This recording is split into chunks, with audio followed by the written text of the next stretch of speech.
রাম ছাগলের মতো কথা বলো না তো। স্কুল তৈরি করে গ্রামের মানুষদের শিক্ষিত করে তুললে তেনারা তো আরো সেনা হয়ে উঠবে। তখন আমাদের সব হিসাব তো বেহিসাব হয়ে যাবে।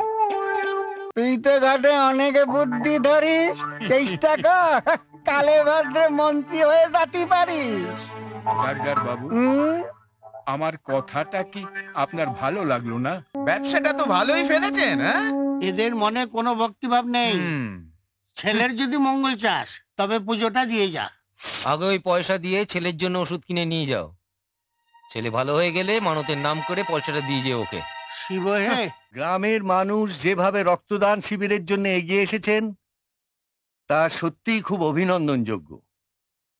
কিন্তু এখানে আসার পথে যা দেখলাম তা আমার মোটেই ভালো লাগেনি। আসার পথে দেখলাম কাঁচা রাস্তা, ভাঙাচোরা, কলের সামনে মা বোনেদের জটলা। স্বাধীনতার এতগুলো বছর পরেও গ্রামের কোনো উন্নতি যে হয়নি সেটা দেখলাম।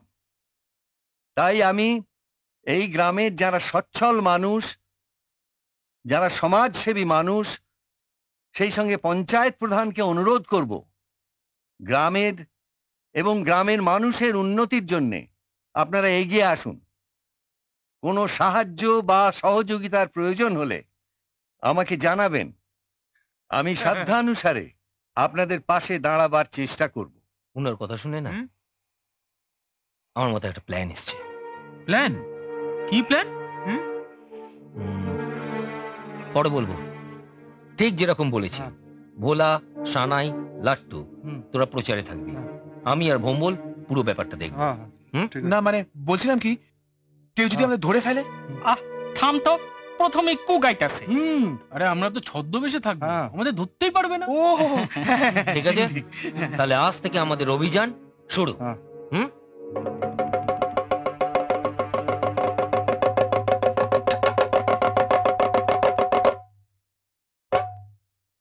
শোনো শোনো শোনো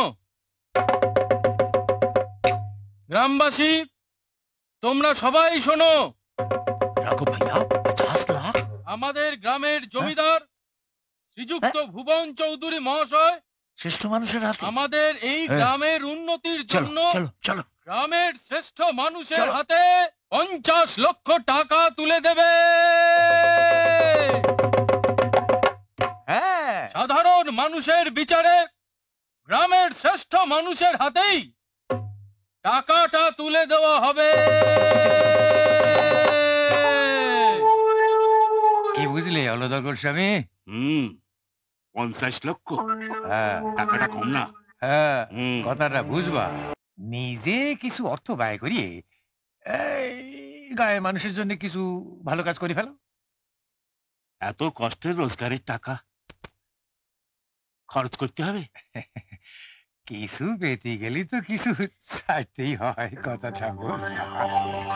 তবে টাকাটা যাতে তুমি পেতে পারো সেজন্য একটা সৎ পরামর্শ সে আমি তোমারে দিতে পারি।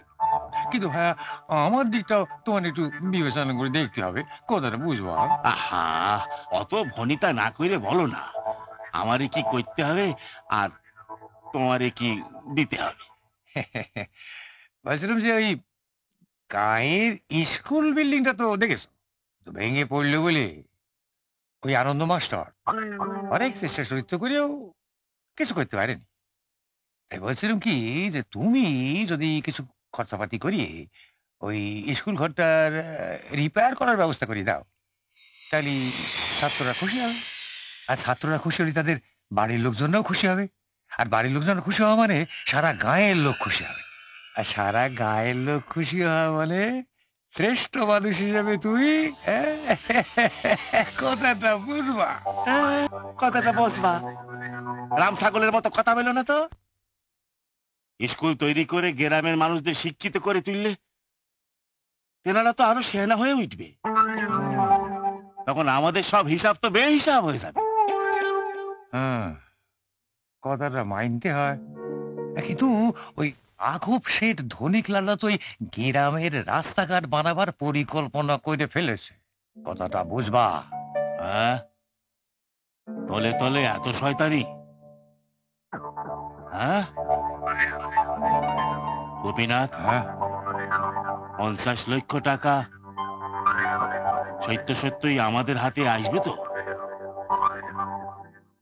अरे राघव भैया, जरा से प्लान माफी काम कर ले।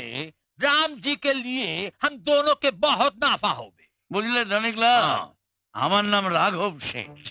আমি কখনো কাঁচা কাজ করি না।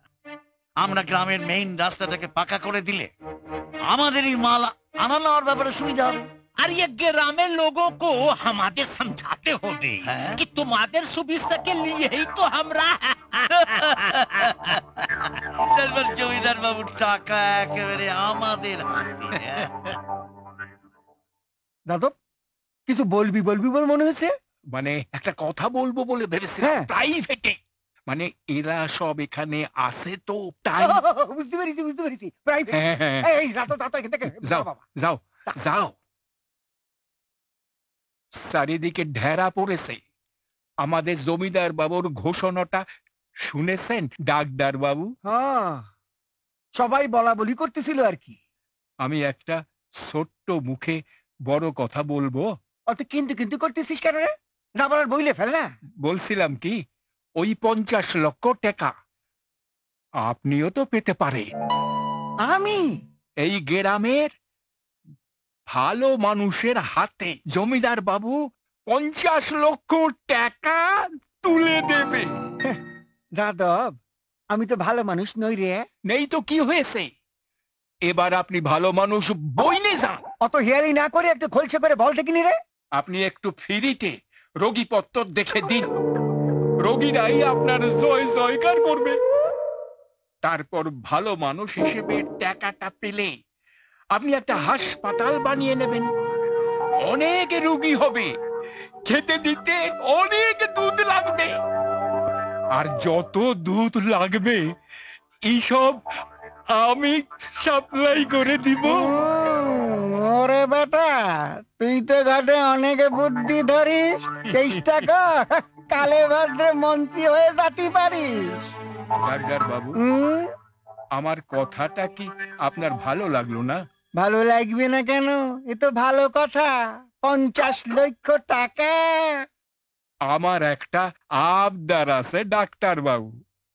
ওই দুধের জন্য আমার একটা সার্টিফিকেট দিতে হবে। কত দিবি? আপনাকে ন্যায্য মতো পুষিয়ে দেবো। সার্টিফিকেট থাকলে গভর্নমেন্ট হাসপাতালে দুধ সাপ্লাই করতে পারবো। দেখিস দাদু, আমার সার্টিফিকেট নিয়ে যেটা বেচবি সেটা যেন দুধ বলি চিনতে পারে। আরে আপনার কথাটাও তো আমাকে ভাবতে হবে। আমার সাপ্লাই করা দুধ খেয়ে 2-4টে রোগী যদি আপনার কাছে পাঠাতে না পারি তাহলে আমার বড় অধর্ম হবে। অধর্মের কাজ করলেও নিত্যদিন যদি কেউ গীতার একটু অংশ পাঠ করেন বা কাউকে শোনান, তবে তার নির্ঘাত বিষ্ণুলোকে বিচরণ ঘটে। আবার শিবলোকেও সে স্থান পেতে পারে, অর্থাৎ কিনা শিবের সহচর হয়ে দীর্ঘকাল সেখানে সে বাস করতে পারে। তার চিপটা করে চারিপাশে তো ভূত প্রেত বাস করে। তাই বলে কি আমাদের ভূত প্রেত হয়ে থাকতে হবে? হ্যাঁ, তা কেন? অধর্মের কাজ করলে ভূত প্রেত হয়ে তো থাকতেই হবে। ওহে, বেশি কথা না বলে একটু চুপ করো, একটু বাদেই তো নাম কীর্তন শুরু হবে। সকলে ভক্তি করে সেটা শুনো গো, পুণ্যি হবে তাতে। ঠাকুর মশাই, ঠাকুর কি মশাই, হয়েছে রে? ঠাকুর মশাই, একটু একটু চরণ মেরে তো দেন। ছেলেটার না বড্ড জ্বর হয়েছে। খেয়ে নে, পাঁচশিকে পয়সা পুজো দিয়ে যা, তোর ছেলে ভালো হয়ে যাবে। এই এই এই 1 টাকা আছে ঠাকুর মশাই, এই টাকাটা দিয়ে না আমার ছেলেটার নামে পুজো দিয়ে আরু দেবেন। কাকা, এই টাকাটা নিজের কাছে রাখো, পারলে নিজের ছেলের জন্য ওষুধ কিনে নিয়ে যাও। ঠাকুর মশাই যে পুজো দিয়ে যেতে বললেন। বেশ তো হারু কাকা, তোমার ছেলে আগে সেরে উঠুক, তারপর এসে পুজো দিয়ে যেও।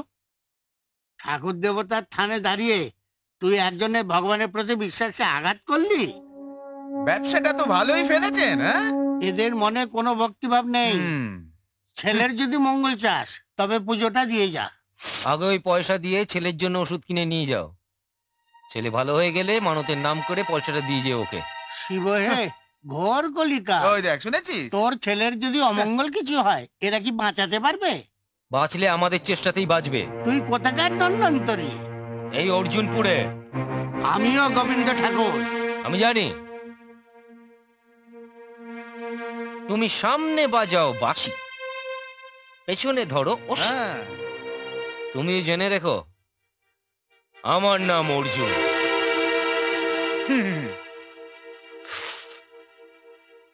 শিব শম্ভু, শিব শম্ভু। চল।